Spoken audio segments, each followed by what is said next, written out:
Gotta tell you, I can think of worse places to be on a Saturday afternoon. Absolutely glorious here on the beach. Beautiful clean water right in front of me. Tide turns in about 3:30 this afternoon. It's now 11:30 in the morning. So I'm just going to chill back here for a while. I've got camp set up behind me here. And we'll head back out, try this new spear gun out, right out on the water. And as I said, see if we can catch ourselves a fish for dinner with the spear gun. Looking forward to it. Welcome to Skinny Water Adventures. My name's Paul. I'm just out on South Stradbroke Island in southeast Queensland, Australia, heading down the estuary towards the rock wall. I'm camping the night here. I've already set the camp up and so forth. It's now in the middle of the afternoon. The tide's almost out, so I'm just seeing the last of the run out tide to take me down to the rock wall at the spit. And the idea is to get the brand new spear gun out, give that a run. Let's do a bit of free diving, snorkel around, see what we can find. If there's anything that's edible, we'll obviously be grabbing that and see if we can target something to take home for dinner. So you would notice that I'm actually in a canoe at the moment. Whilst the channel shows a jet ski on the logo, that is my short-term goal. I've been using this canoe for the last 2 years, and it allows me to get into some of these beautiful skinny water areas away from the other boats and so forth, which is brilliant. But a jet ski would allow me to get a little bit further along, obviously, and take a bit more gear, etc. And obviously a lot less paddling, etc. So I'll be able to cover a lot more territory and get into some really interesting areas. So follow me along on this adventure. I look forward to sharing them in the future. Well, it's a little bit hard to see on this GoPro, but essentially what we've got here is the trees turning into a rock wall. So I'm going to tie back up into the trees here somewhere. And then we'll just, because I think cruise along the bank here, onto the rock wall, maybe around to where the point is, and back again, see what we can spot in the water. Never know your luck in a big city.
Well, unfortunately no go. I waited for about an hour for that water to clear out, and it's just still really murky. Just too much debris in the water after the storm yesterday. But on the way back, there's a whole lot of trees and debris along the bank here. I did see lots of bait fish being chased in the water and little fish jumping out and so forth. So I'm just going to cast in a little prawn invitation in here, in amongst all these little trees on the surface, see what I can catch, and we'll see if we can get some dinner that way. Well, no joy with the fishing, unfortunately. Still very murky water. Just slowly working my way back to camp. Got a bit of a headwind, but got a tide working with us, so nice and easy. We'll get there in plenty of time. Looks like it's going to be chicken wraps for dinner rather than fish wraps. That's all good. Just nice to get out on the water. The spear gun's brilliant. Did have a shoot at a log underwater. It's really nice. Shoots beautifully, nice and straight. So yeah, pretty happy with the spear gun. Just need to find some fish with it. All things being equal, it should be nice and clear in the morning. The tide will come in overnight and so forth, and doesn't get to low tide till sort of mid-morning tomorrow again. So I'm hoping when I get up in the morning it might be clear water. If that's the case, I might even just sneak along the water from camp along the bank and just take the spear gun in there and have a poke around. And as I said, you just never know. Could be some nice fish coming in up the estuary itself along the banks looking for food, and if so, we might be able to grab one on the spear gun. Cheers, guys.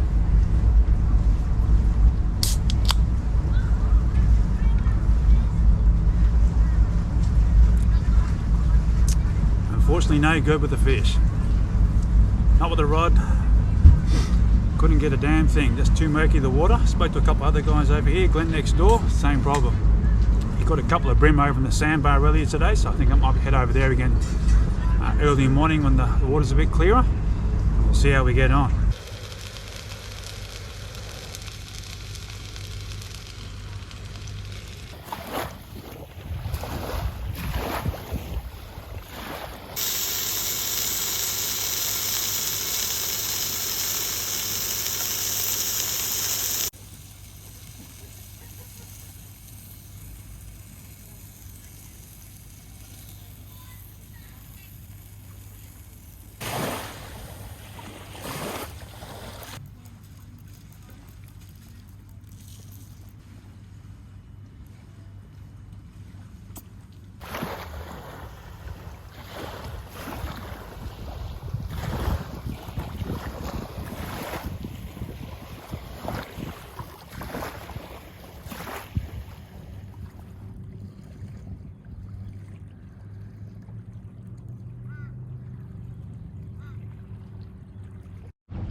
Well, I've woken up to an absolutely beautiful morning.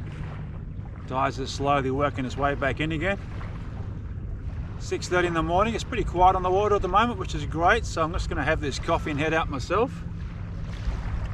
Not sure which way to go at this point in time. I'm thinking probably downstream against the tide, but we'll see. There's no wind, which is lovely. Good night's sleep at the campground last night. Pretty quiet actually. Quite surprising. I thought it might get a bit rowdy, but it was pretty good. So can't complain at all. Just walked down the beach here to a quiet spot to have a cup of coffee. And as I say, we'll head out on the water. So as I said in the intro to the video, I've been canoeing for about 2 years now, and the canoe's been really great. It allows me to get away from the boating areas and so forth. But I've sort of come to the idea lately that a jet ski would allow me to cover more territory, particularly on the coastlines and estuaries of southeast Queensland. My brother and I have spent a lot of time over the years snorkeling and free diving down the Victorian coastline up in South New South Wales and so forth, and we really enjoyed that time, so I'm really looking forward to getting back into that. Recently purchased myself a Mares Sniper Pro railgun, just as a beginner spear gun to get back into the sport from that perspective, and that's given me a bit of an incentive to really move this whole thing forward, which is great. Went down to Gold Coast Waverunners recently also to have a look at some jet skis, just to get myself up to speed with what I'm looking for here. I'm a novice when it comes to jet skis. I know nothing about these things. Prefer the Yamaha from a manufacturing point of view because I've ridden their bikes and so forth, and I know the reliability and the engine quality, etc. But really interesting. I looked at a 2017 model, 2023 models and so forth. The 2017, as you can see here, the storage at the front isn't too bad actually. I don't actually need too much room because I travel really light, just little two-man tent hiking gear essentially. And the glove box is not too bad, but it does have a foam insert bottle holder in it, and I'd probably pull that out because it just takes up too much room. It doesn't hold a full size bottle anyway. The rear hatch is great. That'll be good for obviously your ropes and your wet gear, gloves, booties, that type of stuff, and that'll be really valuable on a jet ski as well. The 2023 model though, however, they increased the storage dramatically from 2019, as you can see here, and it creates a huge amount of space in the front compartment. The glove box is also much bigger and incorporates a phone charger, phone holder, and also another couple of ports there for charging other items such as your GoPros and so forth, which will actually be really handy for the channel. I also know now that I don't want the cruiser version of the FXHO. As you can see here, the step down seats are really comfortable just cruising around on, but for fishing off, diving off and that type of stuff, not what I'm looking for. So would we really appreciate any comments from you guys and guidance on what to look for from jet skis, that type of stuff between the different models. Budget wise here in Australia, I'm looking between sort of 5 and 10 grand as a starting point to get myself onto a jet ski with a trailer, etc. So that's the sort of price range I'm looking at. Definitely don't want supercharged. I don't need to get the high speed and so forth. This is just going to be for cruising around on, finding places to camp, fish and dive. And as I said in obviously the name of the channel, get into some skinny water adventures. So any comments or feedback will be greatly appreciated, guys. All right, just using the tide to my advantage, we'll head over to these mangroves.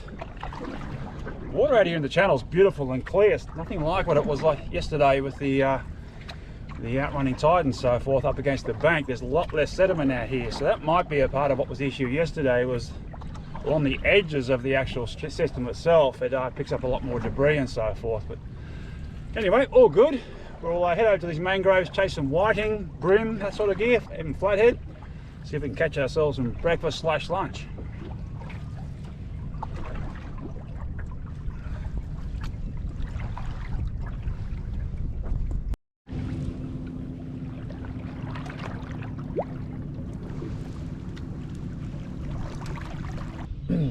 Well, unfortunately, no joy at the mangroves. You get one little hit on the surface, but that was about it. Couldn't get anything else to take. Let's come back to a thin sandbar here on the edge of it. We'll flick around there for a while. If not, we'll then head back over to the rock wall, to the beach, and see if we can find a place to do a bit of diving.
Well, this has been a very eventful little trip for my first Skinny Water Adventures video. No fish, not very good snorkeling unfortunately, or diving.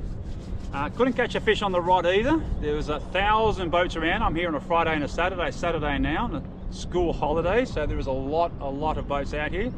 And I also found out this morning when I was packing up, there's actually a fishing competition this weekend as well. So anyway, very enjoyable camping. Great little waterway, this one, around South Stradbroke Island in southeast Queensland. Well worth a look.